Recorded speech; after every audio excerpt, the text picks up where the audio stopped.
Good evening, friends. Tonight, we'll drift into a time before roads, before books, before even the wheel.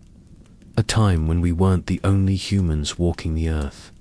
Just think of that other humans, not quite like us, breathing the same cold air, staring at the same moon.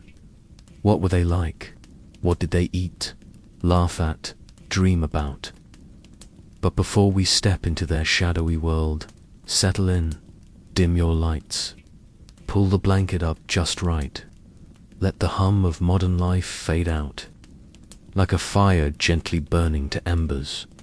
And if this calm journey helps you feel a little less tangled, a little more ready for sleep, you can like and subscribe only if it feels natural, like stretching your arms after a long day.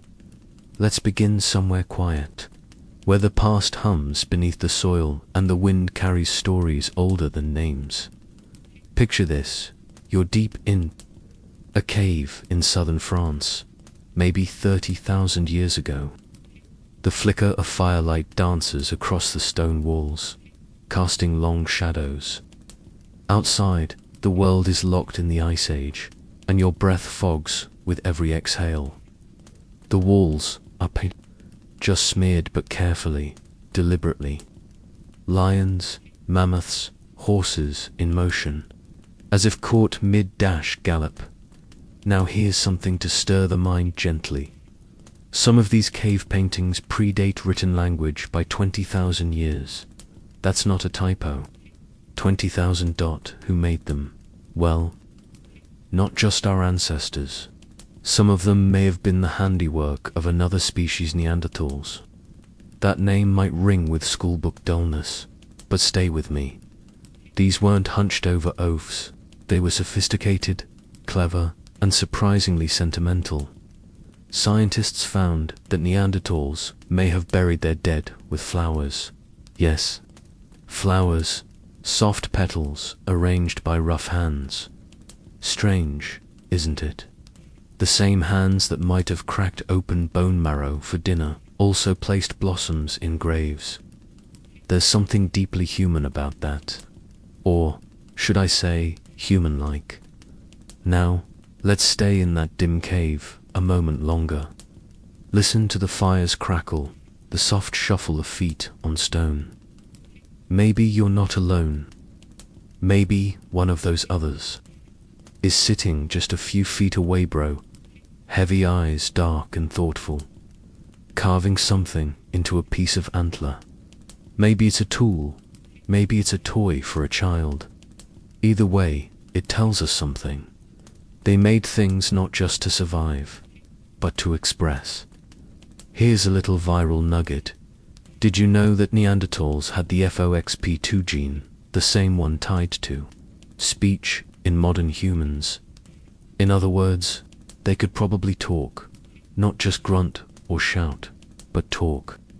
Maybe tell stories by firelight, whisper lullabies, argue over who gets the last piece of mammoth rib.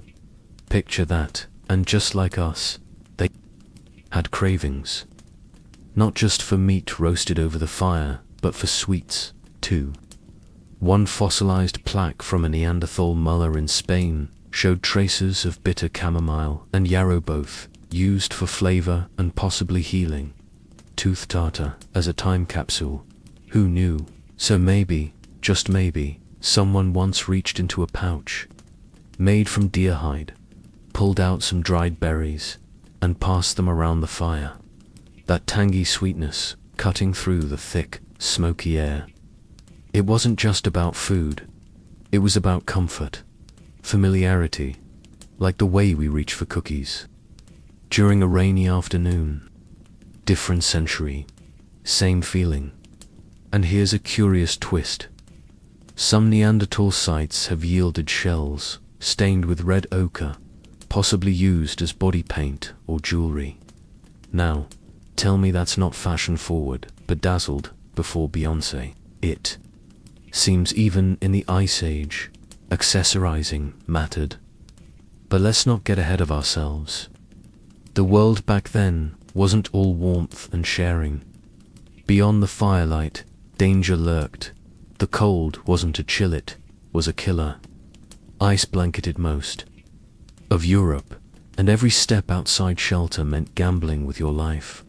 But it also made the warmth sweeter. The flicker of fire, the scent of roasted roots and meat, the quiet murmur of voices, those were their luxuries. And if you're wondering whether Neanderthals and Homo sapiens ever met, well, not only did they meet, they mingled. You and I, we carry a bit of them in our DNA. About 1 to 2%, in fact.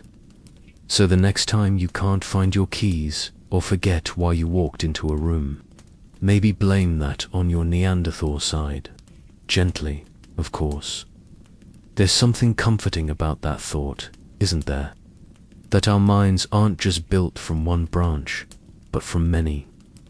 We are echoes stitched together by time, laughter, hunger, dreams, and maybe even a hint of Neanderthal awkwardness at social gatherings. Now, as the fire dims in that ancient cave, let's slip outside, carefully. Step over the stones. Let the cold nip at your cheeks. Feel how wide the sky is pinpricked with stars, no different than tonight's. And as we wander from this place of painted stone and silent stories, let's drift gently into the next flicker of memory, where another kind of human waits beyond the horizon. The sky stretches above us like a frozen ocean, clear, vast and ancient.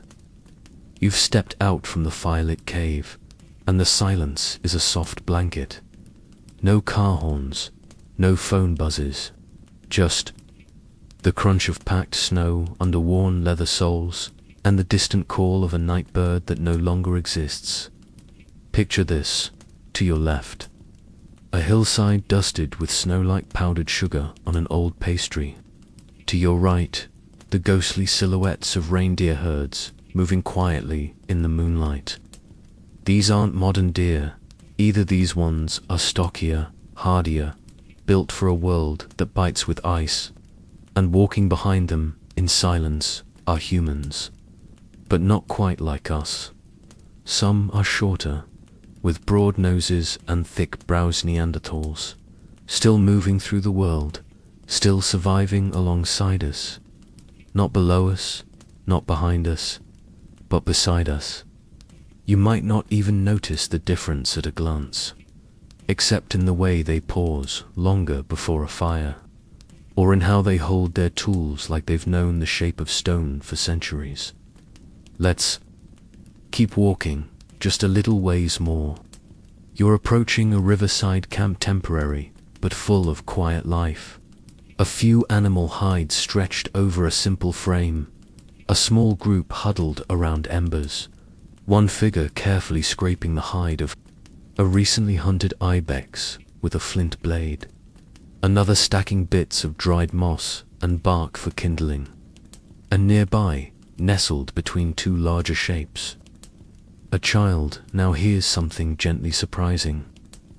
Archaeological digs in the foothills of the Caucasus Mountains revealed small hearths and child-sized beads at sites where both Homo sapiens and Neanderthals may have cohabited. That's right, neighbors. Possibly even blended families. It's like a prehistoric sleepover, only with fewer snacks and more mammoth bones. Speaking of snacks, let's step over to the fire. The air smells like singed fur, smoldering ash, and something nutty. Roasted acorns, maybe. They were a popular staple, mashed into paste and eaten like a bitter porridge. Not exactly a croissant, but warm and filling. They'd crack open the hard shells with river stones, grind them with a flat slab, and cook the mash in bone bowls using hot rocks. The result? A prehistoric oatmeal that probably tasted like bitter almonds mixed with desperation. And yet, here's a warm detail. Some groups added wild honey when they could find it. Yes, honey. Sweet and golden, dripping into acorn mush like a secret. Luxury, that sticky amber thread stretching from then to now. Tell me that isn't oddly comforting, that thousands of years ago, someone reached for sweetness the same way we still do. The wind picks up slightly, and someone throws another strip of fur over the child. Their breath is soft, their cheeks ruddy from the cold, but they sleep, safe, loved. The firelight flickers across their round cheeks, and the mother's eyes glint in the orange glow. Her hands are rough, cracked from work and weather, but they cradle that child with care that cuts across species and centuries. Want to hear something quietly astonishing? In a burial site in Shanidar, cave present-day Iraq, Neanderthal was found with crushed wildflowers beneath him, pollen from yarrow, cornflowers, and thistle. Now, you don't get a bouquet like that by accident. It suggests something symbolic, maybe reverence, maybe grief, maybe love, the kind that doesn't care about brain size or cranial capacity.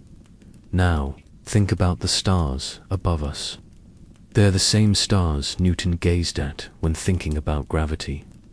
The same sky during the little ice age that chilled Europe and froze the Thames. And yet here we are, even farther back, before calendars and kings, with people who had never heard of empires but knew how to roast roots just right. A sharp whistle cuts the air. One of the hunters returns, dragging something behind him. Snow hair, stiff with cold, its fur white as clouded breath. There's a grin beneath his beard, not because it's a feast, but because it's enough. Enough for tonight. Enough for the little one curled under the fur. They'll boil the bones for broth, roast the meat on skewers of green wood. The smell will drift into the dark, perhaps even tempting something large and four-legged from the shadows. Because, let's not forget, this wasn't just their world. Saber-toothed cats still prowled in the colder regions. Dire wolves, larger than the ones in your favorite fantasy shows, hunted in coordinated packs. But for now, the night is calm. Even the wolves seem to be watching from a distance, like wary neighbors. The fire crackles. Someone hums a quiet tune low, rhythmic, not quite music, not quite chant, just sound meant to soothe. A lullaby older than words. And while they drift into sleep, let me drop a little curiosity for you to carry. Some scientists believe Neanderthals may have had a different sense of time. Not hours or minutes, but rhythms based on seasons, stars, migration cycles. They might not have asked, "What time is it?" but "Where are the elk today?" What a gentler way to move through the world. Let's step back, letting the warmth of the fire linger on our cheeks. The air is cold again, but inside, something stays warm. Not just from heat, but from knowing this. We weren't alone. We weren't the only minds to dream beneath the stars. And just ahead, the trail splits. There's another path, a bit windier, leading through trees older than history, toward another kind of human. Not Neanderthal this time, but something even more mysterious. Let's follow that path together, shall we? You've stepped away from the river camp now, into a dense forest where the air feels damp with ancient breath. The trees are tall and quiet, like they've been listening for a very, very long time. Above, patches of sky peek through heavy branches, and beneath your feet, the earth is soft with fallen needles and time. Each step is muffled, almost reverent. Picture this, ahead of you, not another cave, but a clearing. The kind of place where something just feels different. Like the world pauses here. The light filters in a little greener. The air smells more of moss and wet bark, and there's something in the middle of it. Something small, almost unnoticeable at first, a scatter of stones. Not random though, carefully arranged.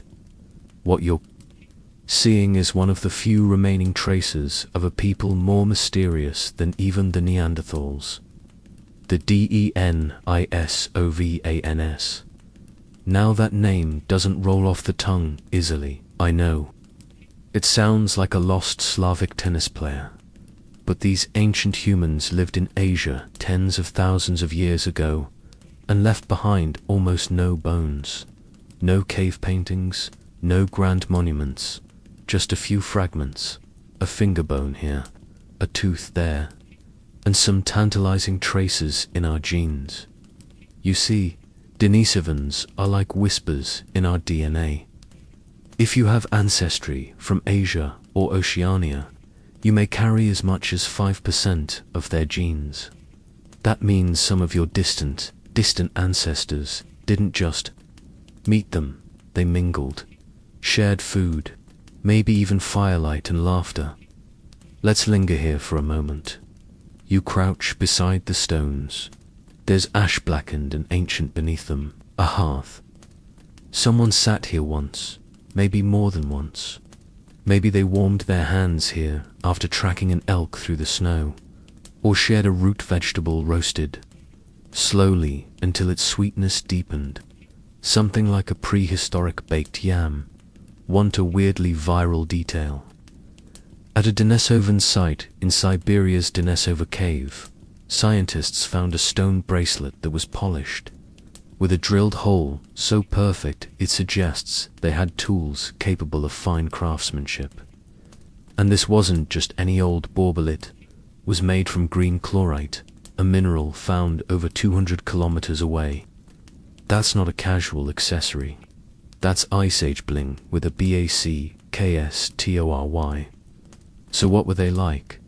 Well, taller than Neanderthals, possibly broader than us, and from the genetic evidence, strong, incredibly strong. Some researchers think their bones suggest a body adapted to mountainous terrain built for altitude and endurance. Picture someone climbing Himalayan slopes without shoes, chewing on roots and quietly observing the stars. But they weren't only muscle and mystery. DNA evidence shows they contributed to the immune systems of modern Tibetans and other groups. Their legacy is literally in our blood, helping people survive harsh climates to this day. Kind of amazing for a group we barely knew existed before. 2010. Yes, you heard that right. The Denisovans were officially discovered just a decade and a half ago. Before then, they were ghosts, silent travelers in the human story. And yet, here we are talking about them like old friends, isn't it? Strange how quickly absence turns to presence when the right evidence falls into place. Let's sit a while, just beside their long-cooled fire. Let your fingers run through the dirt. Feel how time compacts things. Charcoal becomes history. Bones become mystery. And yet, traces remain. You might find a fragment of burnt nutshell. Some Denisovan sites show signs they dined on pine, nuts cracked carefully with stones. The way you or I might open a pistachio. There's something charming about that, isn't there? The idea that across millennia, we still crave the same little crunch. And though we may never hear their voices, or see their art painted on cave walls, the Denisovans left us more than we knew. They left us survival tricks tucked in our genome, strength in our bones, and possibly stories that filtered into ancient myths.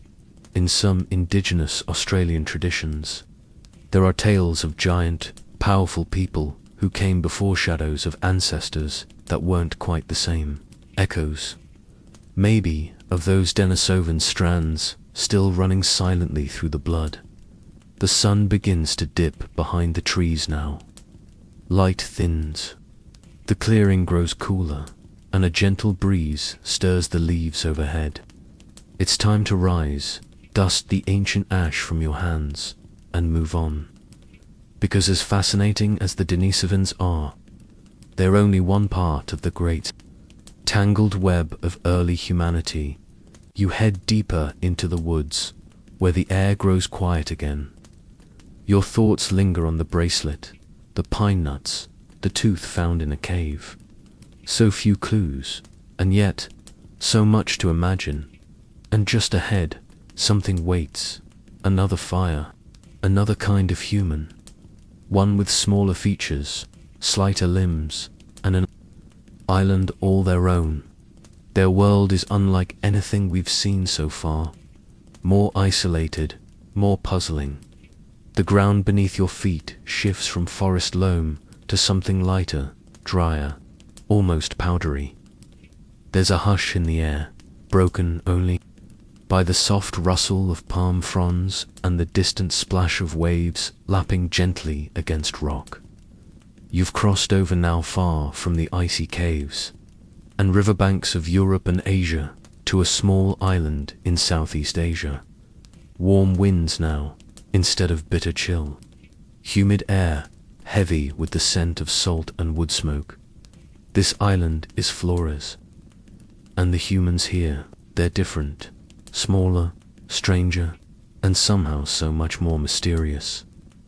They were discovered in a limestone cave in 2003, not a long-lost tomb or palace. Just a quiet little cave, carved into a hillside and filled with sediment.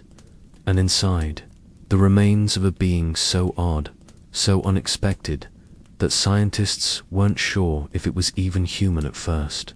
But it was. Well, sort of. They named it Homo floresiensis, but the world quickly nicknamed her the Hobbit. Not for hairy feet or magical rings, but because she stood just over 3 feet tall, a grown woman, shorter than a kitchen counter. And she wasn't alone. More remains were found, an entire population, it seemed, of these pint-sized people who lived here, hunted here, and possibly thrived here, all on their own. Let's sit at the mouth of that very cave. The wind blows warm across your face, carrying the scent of drying fish and the faint tang of volcanic earth. You can almost hear their soft footsteps padding across the packed ground, hear the clatter of stone on bone as they crack open marrow or hammer roots for cooking. These weren't tiny people with giant brains. Their brains were, well, small, about the size of a grapefruit. But here's the twist there. Tools were complex. Sharpened stone blades, fire pits, hunting implements. Think about that. A being smaller than a 4th grader, crafting weapons and roasting prey. It challenges everything we thought we knew. Bigger brains were supposed to mean better tools. But Homo floresiensis didn't get the memo. They did just fine with what they had. And if you're picturing them, roasting hares or deer, think again. On this island, they hunted giant rats. Yes, actual rats, the size of small dogs, which sounds like nightmare fuel, I know. But to them, it was Tuesday. Here's something wild. Some of the bones show cut marks, precision slices. These weren't accidents. These were recipes, and on occasion, evidence suggests they may have tried to take down the island's pygmy elephants. Imagine that 3-foot humans trying to trap 6-foot elephants, like a toddler chasing a pony with a stick. And yet, they left behind spears, wounds, impact patterns. They tried. There's something almost heroic in that. Determined, slightly reckless, deeply human. Now here's a theory to lull you deeper. Some scientists believe their small size came from something called island dwarfism. It's a real phenomenon. On isolated islands, species often shrink over generations. Fewer resources, no predators. Smaller bodies equals better survival. It's happened to hippos, elephants, even deer, and yes, maybe humans too. So Homo floresiensis wasn't some primitive leftover. They were possibly just us. Adapted, Let that thought sink in as you close your eyes for a moment. Hear the quiet thud of stone pounding into pulp. Smell the earthy tamps of cooked root tubers mixed with sea salt. Feel the humid air cling to your skin, the warmth of a fire built from driftwood and dried palm leaves. And here's where it gets even stranger. Some local legends still told on Flores today's peak of tiny forest people called the Ibu Gogo, hairy, clever, and known for stealing food. Not exactly kind, but not monsters either. Tricksters, survivors, and the stories say they didn't vanish long ago. Some say they were around just a few hundred years back, maybe even less. Could it be? Did a pocket of these little people survive? Until recently, could they have shared fruit, even conflict, with early island settlers? Science isn't sure, but the bones say this much. Homo floresiensis was real. They walked this island, made tools, cooked meals, laughed, lived, and then they were gone. No great war, no ice sheet swallowing their land. Just time, change, maybe competition, maybe the arrival of taller, louder, more complex cousins dash us. But for a while, this tiny people thrived in their corner of the world. Now, as the fire dies, down in the cave behind you, and the sky melts into tropical dusk, let's rise once more. Step carefully over the roots, past the bone shards and smooth stones, back toward the shoreline, where waves kiss the sand in quiet rhythm. And from here, the wind shifts again, a colder breeze, one that smells like high altitude and ancient cliffs, because next we'll find ourselves somewhere different. High, up, cold, isolated, where another kind of human made their mark, briefly, boldly, and almost like a whisper. The trail ahead coils upward, now away from sea breeze, and swaying palms toward heights, where the air thins and the light turns. Sharper, you feel it right away. The cool bite of elevation, the shift in atmosphere. Each breath carries the scent of stone and sky, with just a hint of snow lingering in the shaded hollows. We're in the Himalayas now, not the bustling, tourist-touched slopes of today, but a raw, ancient wilderness. Valleys so deep they seem carved by the slow movement of time itself. Glacial winds skim across jagged ridges, and somewhere far below, a river cuts through stone like a slow whisper. And tucked within these highlands, long before mountaineers and monks, another branch of the human tree once walked. They had no name when they lived, but we now call them the Dragon Man. A striking name, I know it sounds like something out of a fantasy novel, but this was very real.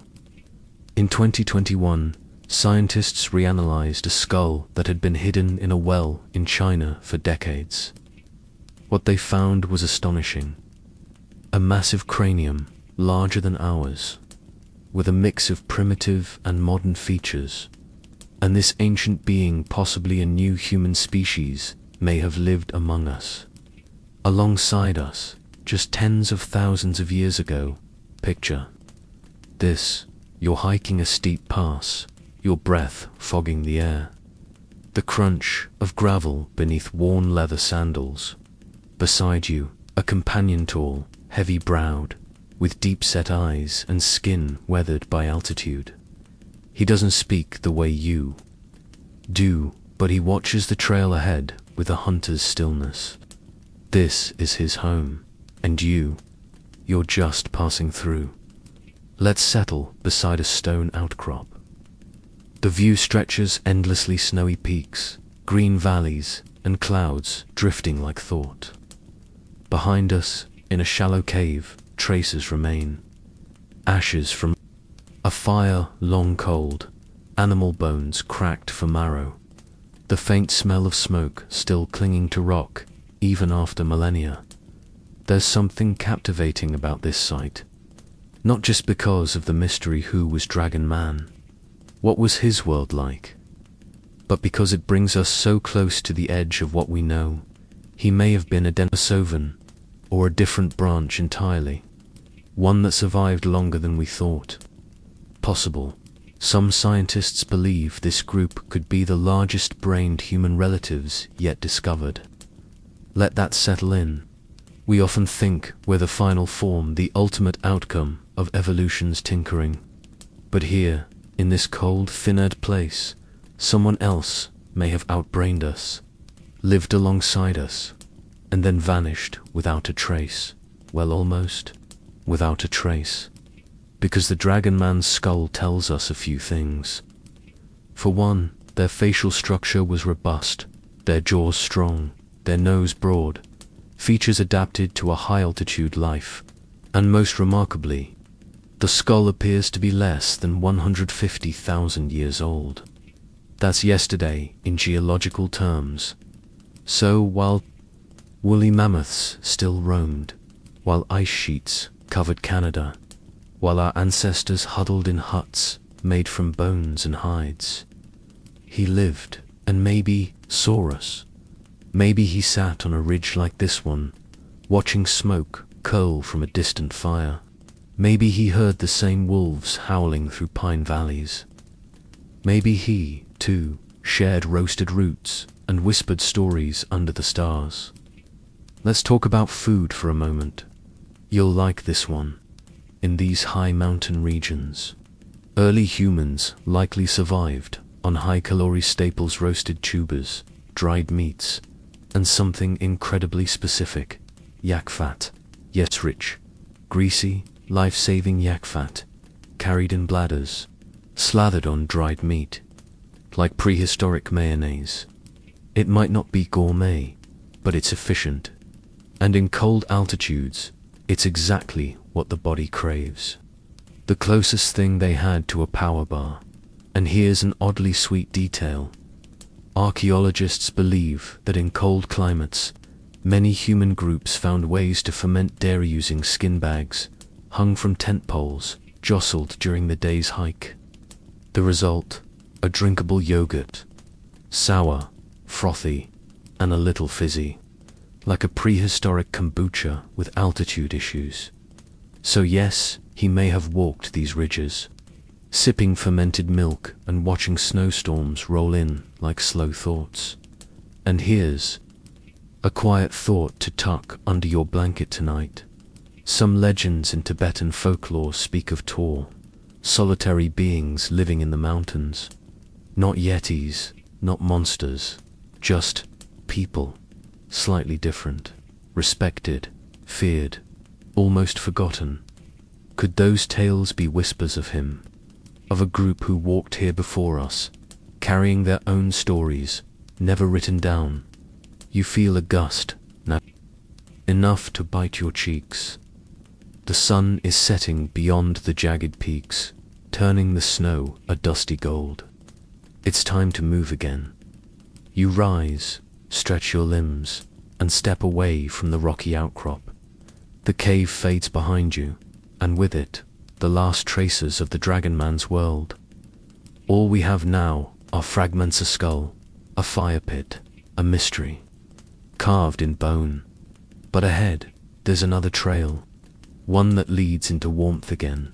Lush canopies, firelight flickering through dense jungle, and another small human presence. Even more recent, even more debated. So let's walk, slowly, gently, toward the next fire waiting for us, just beyond the bend. You're walking now through thicker air, moist, fragrant, full of the breath of jungle, the kind of forest that hums even at night. Cicadas buzz like distant static, and somewhere in the canopy above, a bird calls out with a low, looping note, like a lullaby lost in translation. You've arrived in the Philippines, but not the bustling islands of today. This is Luzon, over 50,000 years ago, and nestled deep inside a mountain cave, behind thick curtains of hanging vines and slick limestone walls. The world was about to offer yet another surprise. Inside Callao Cave, archaeologists found the bones, a few of a being no one expected. A foot bone, a hand, a piece of a thigh. Delicate, curved, unmistakably human, but not quite. They called it Homo luzonensis. Not tall, not broad, slender, like a dancer caught mid-step, and different.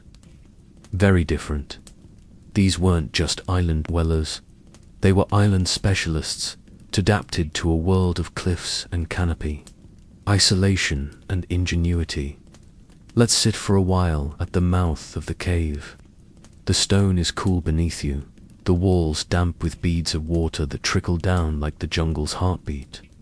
The air tastes green like leaves crushed underfoot and something sweet ripening unseen. No tools have been found here, no fire. Pits, no art, but the bones speak. Their curved toes and fingers suggest climbing, not just occasionally, often, perhaps daily. This was a people of the Tresmore, comfortable halfway up a trunk than on flat ground. Agile, quiet, precise. It makes sense when you think about it. The island is steep, rocky, filled with sudden rises and plunges. To survive here, you couldn't just walk, you had to scramble, leap, gripped up, so maybe they slept in tree hollows, gathered fruit from the canopy, moved like shadows through hanging branches, so softly that even the birds forgot to fly away. Picture this, a family of small humans, curled on woven nests, high above ground. Below them, wild pigs root through the underbrush. In the distance, a storm rumbles quietly. And here, in the trees, they waited out, safe, suspended now. Here's the viral twist. The bones were discovered in layers of sediment, older than 50,000 years. That's the same period our own species was spreading across the globe, meaning Homo luzonensis may have lived here, flourished here just as modern humans arrived on neighboring shores. But did we ever meet? There's no clear evidence, no battle site, no hybrid bones, just a timeline, a question mark. One group expanding, another fading, and here's something to whisper around the campfire. The people who live here, now in Lusenhav, myths, stories of little people in the forest. Small, clever, and elusive, known to steal crops, said to vanish into trees without a sound. Does it sound familiar? Some researchers think these tales might be cultural echoes, memories passed down across generations, long after the original neighbors were gone. Not ghosts, but ripples. Let's pause again. You're lying now on a warm patch of stone, the hum of insects growing softer as the night deepens. The cave behind you breathes a faint coolness. In your mind's eye, you picture curved toes on bark, a soft leap between branches, fruit shared, hand to hand, and laughter that never needed words. There's something delicate about this people, something quiet, but they were survivors. You don't live for tens of thousands of years on a small island without knowing how to adapt, and still they vanished. No one knows how, maybe rising seas, maybe competition, maybe simply time, but their bones, like the soft echo of a lullaby, remain, curved and silent, carved into the history of us all. And now gently, it's time to move again. Out of the jungle, into darkness, the kind that opens not into night, but into depth, because next, we aren't going higher or farther, we're going beneath the earth, where yet another kind of human waited in secret for over 200,000 years. Their world is not like the others, their story is stranger. Come, now. The path slopes down, the air grows still, and the quiet ahead is deeper than sleep. The descent begins slowly. The jungle canopy fades behind you, replaced by limestone and shadow. The path underfoot is narrow, winding, carved over eons by the steady drip of water through stone. You feel it change your breathing, the light, even time itself. Down here, it moves differently, thick, slow, like syrup over cool rock. This is the Rising Star cave system in South Africa, and deeper still, at the end of a long, twisting chute, only 8 inches wide, in places barely enough for ribs to slip. Past lies one of the most mysterious places in human history, clay, place where another kind of human waited in total darkness. They call them Homo naledi, not found in a forest, not at a beach, but in a burial chamber so deep that only the smallest, bravest scientists could reach it. It was 2013 when the first bones were pulled from the cave, over 1,500 of them, skulls, teeth, ribs, even hands. A nearly complete population, not scattered by predators, not washed in by floods. Placed, yes, placed. They were put there intentionally, again and again, and that changed everything. Let's pause here, right at the chamber's entrance. You can feel the cool, damp air rising around you. The stone walls press close. Your footsteps echo, muffled but present. And there before you is a floor made of history. Dozens of individuals, young, old, some barely toddlers, all resting in this chamber that no animal could accidentally enter. There were no signs of violence, no gnaw marks from scavengers, just bones arranged, settled. Which leads to the question that keeps archaeologists awake at night. Were these humans burying their dead? Because that's supposed to be our thing. Burial is one of those milestones, a big one, like art, language, cooking over fire. It means reflection, memory, grief, and Homo naledi, with their small brains about the size of an orange may, have done it before we did. It's humbling, isn't it? We think of ourselves as the torchbearers of meaning, but maybe meaning was shared. Maybe it flickered in other hands too. Let's get to know them.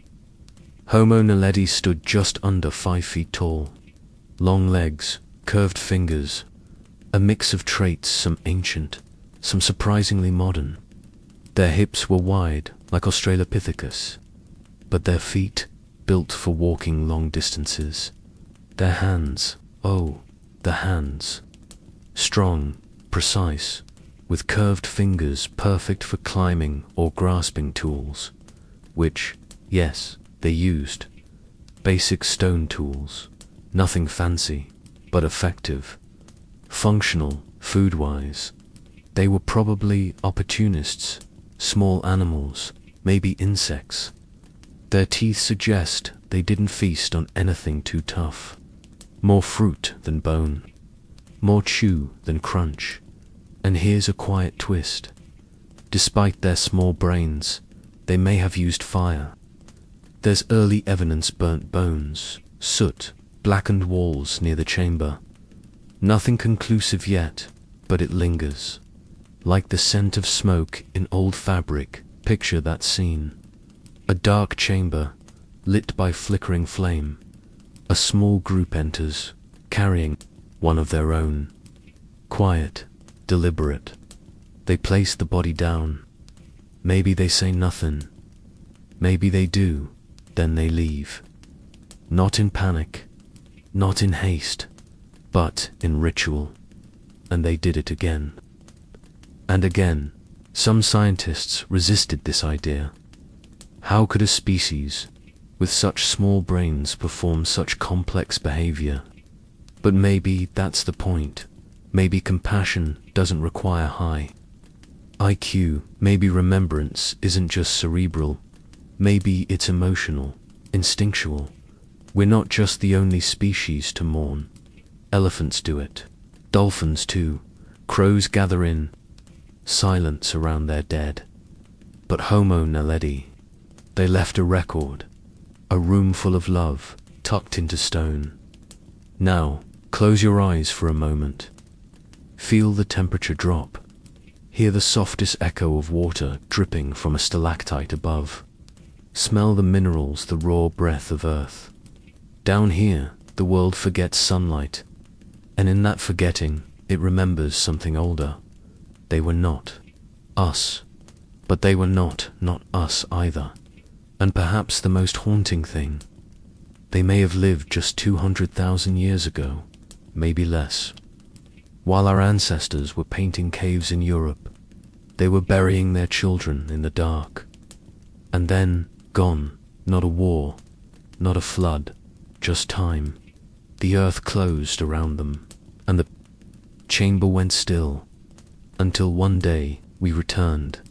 We found them, and in doing so, found a little more of ourselves. Now rise gently, step back into the shaft. The climb's slow but sure. Feel gravity return, the air warming as you ascend. And ahead, as your eyes adjust, a new light filters in, daylight again. But this time not from caves or forests or icy peaks. This time we walk into a memory still lingering in our DNA. Because, the next kind of human, we may still carry a part of them inside ourselves. You step out of the cave, blinking gently against the golden hush of early evening. The sky is brushed with soft peach tones, and the ground beneath your feet feels warmer, no more familiar, not because of the soil or the air, but because the story ahead lives in you, in all of us. This part of the journey doesn't take us to an isolated island or a forgotten mountain cave. It takes us into our own blood, into the quiet genetic whispers we all carry, because next we meet the Denisovans. Not much is left of them, a pinky bone, a few teeth, a fragment of a jaw. Yet from those tiny remains found in Siberia's Denisova cave we've uncovered one of the most astonishing truths in human history. They're not just a distant cousin, they're family, they're in us. Let's sit by a small fire at the cave's edge. The embers are glowing softly, and the flames dance with a lazy grace. You can hear the wind outside brushing against pine needles, and somewhere in the distance, a wolf howls a long, low sound that seems to stretch between centuries. It was 2010 when scientists extracted DNA from that single pinky bone and found something unexpected. The genes didn't match Neanderthals, and they didn't match us. They were something else, a new kind of human. DENISOVANS. They likely lived across a wide swath of Asia, from the chilly Altai Mountains to the humid islands of Southeast Asia, not in just one place, but many, spanning cultures, climates, ecosystems, and here's the most astonishing part. If you have ancestry from Asia, the Pacific Islands, or even the Americas, there's a good chance you carry some Denisovan DNA, up to 6%, in some populations. So yes, part of you may very well come from a human species that no one even knew existed until this century. That's a hook that tends to stop people mid-scroll, isn't it? We didn't just coexist, we mingled. We paired off under starlight, shared stories by firelight, and when children were born, they carried pieces of both worlds, and some of those pieces stayed. There are genes in modern humans helping us adapt to high altitudes, for instance, that we inherited from Denisova. The Tibetan ability to thrive in thin air, That's not just survival, it's ancestral cooperation. A Denisovan gift passed quietly through time. And it gets even more cinematic. In 2018, scientists discovered a bone fragment from a teenage girl found in the very same Denisova cave. Her father, Denisovan; her mother, Neanderthal, a hybrid. Not an abstract concept, but a real person. A child born from two different human species. She probably lived around 90,000 years ago. And she was the literal embodiment of human overlap. Just think about that. Somewhere in the cold dark of that cave, love or at least curiosity crossed borders. You warm your hands near the fire now, the air crisp but kind. There's comfort in knowing we're not alone in our history. That mingling is not just modern, it's ancient. The Denisovans didn't leave behind stone circles or painted walls. No one's found a Denisovan flute or sculpture. But maybe that's because their legacy isn't out there. It's in here, in your lungs, your blood pressure, your immune system. In the way some of us adapt to cold, or handle sugars, or breathe at elevation. They live on in the most intimate of ways. Now, close your eyes for a moment. Picture the scene: a cold mountain pass, a fire crackling under a ledge, to human snot. Identical, not strangers sitting side by side. One passes a hunk of dried meat, the other offers a carved trinket. They share a glance, no words, just warmth, recognition, continuity, and somewhere far down the genetic line, here you are. We often think history is behind us, but sometimes it's inside us. The fire's dying down now. The stars are clearer, and the wind carries the scent of pine and ash. Soon, we'll head toward one final figure, the most famous of them all, one who painted caves, hunted mammoths, and lived in lands we now call France, Germany, Spain. He's the one who stood closest to us, the one we mocked for decades, called a brute. But tonight, we meet him as he was, gentle, capable, mysterious. Yes, it's time to meet the Neanderthal. The stars have gathered in quiet clusters now, dotting the sky like glowing embers scattered across dark velvet. You step forward, feeling the earth beneath your feet grow firmer, more familiar. The forest thins. The air is brisk, with a dry edge that tells of colder nights and shorter days. Somewhere nearby, an owl hoots a soft punctuation in the stillness. You're in Ice Age Europe now, and waiting in the pale dawn light is a figure we've known by name longer than any other ancient human. A name whispered in textbooks, cartoons, and punchlines. But behind the stereotype, behind the club and the fur cloak and the heavy brows, something real, something human. The Neanderthal, yes, Homo neanderthalensis, our oldest neighbor, our closest kin. For years they were cast as oafstim, grunting shadows who vanished because they simply weren't clever enough. But now we know better. The evidence tells a different story, one filled with firelight and tenderness, with survival and sorrow. Let's sit near one of their hearths, shall we? The fire is low, but steady. The stones around it are blackened with years of use. You can almost hear the soft scraping of stone on hide, the quiet mutterings of a family preparing for sleep. A child leans on an elder's shoulder. A hand reaches into a pouch of berries. The smell of smoke clings to fur. Neanderthals lived from roughly 400,000 to 40,000 years ago.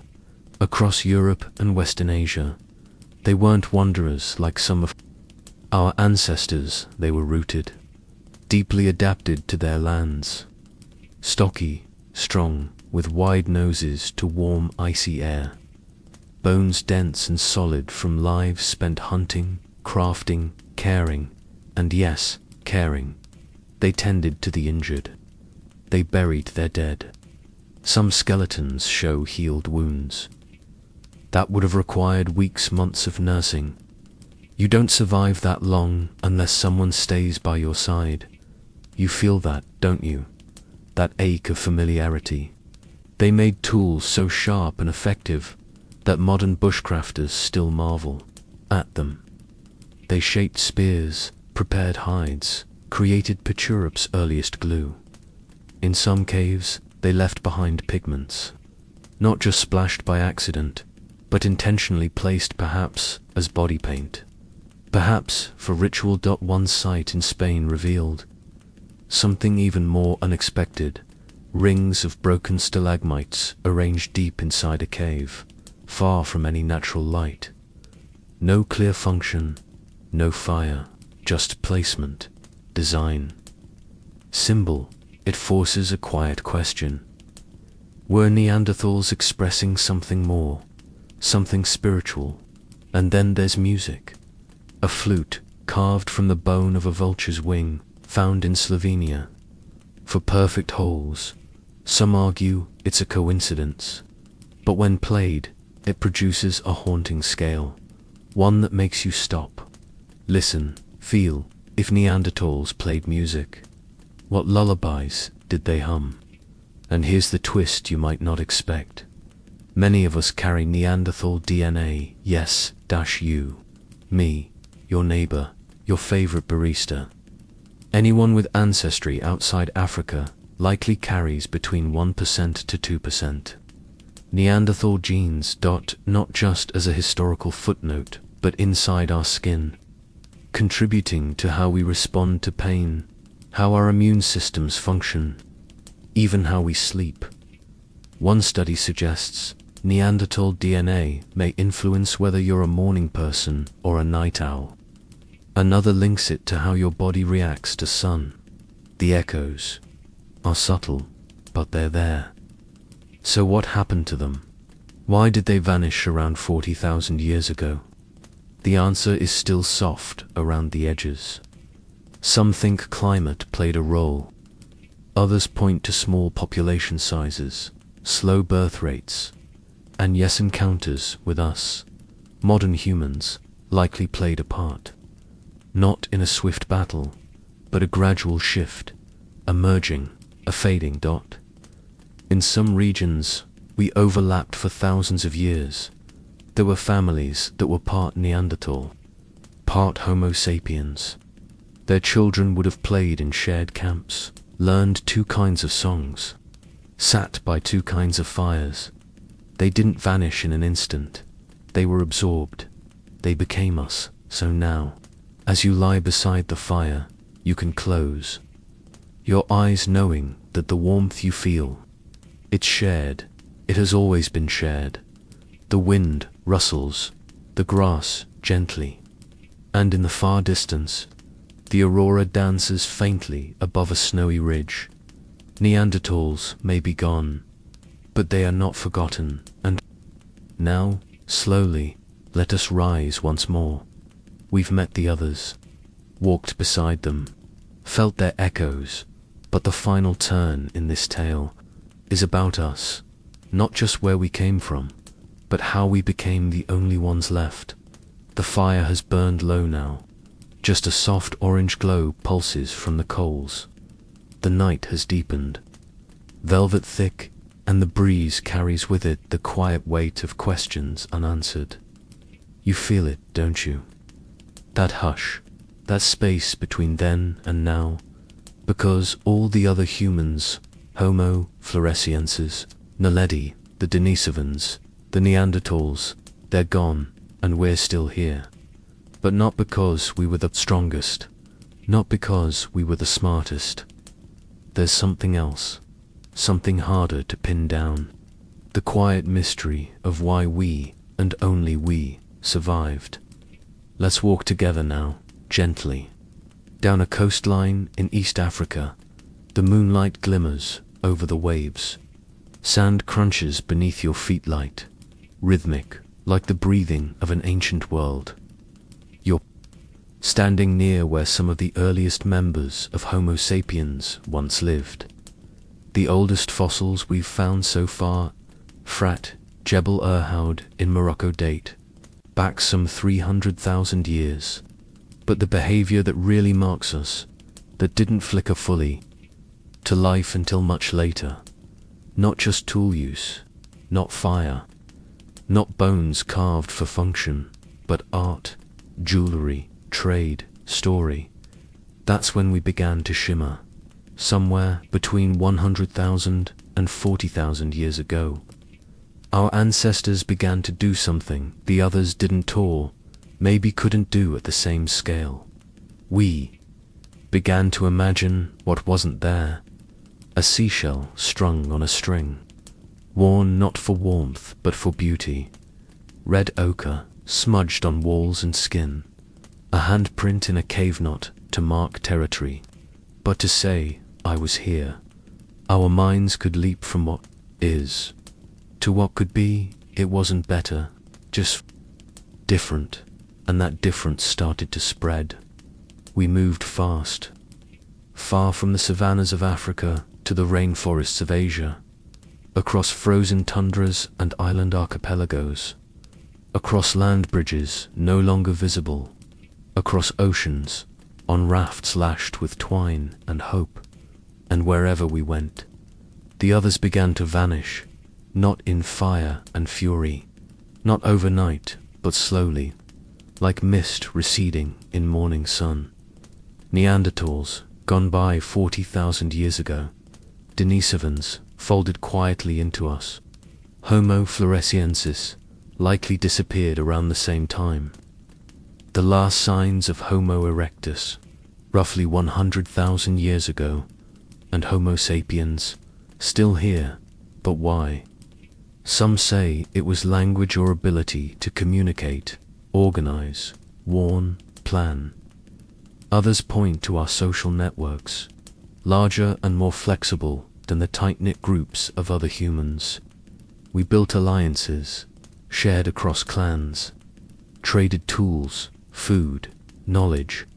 Still others believe it was our creativity, our capacity for metaphor, for turning flint into story, shelter into memory. But maybe it wasn't any one thing. Maybe it was just enough of all the things. A perfect storm of survival, and maybe, if we're honest, luck. Picture this: a young woman stands near the mouth of a cave in what is now France. She's not famous, she's not a queen, she carries no spear, but she hums to herself a tune she learned from her grandmother, and in her arms is a child.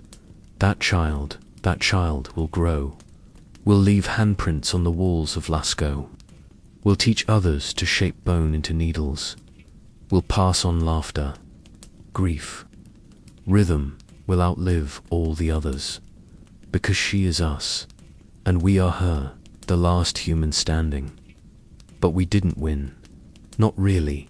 We simply endured.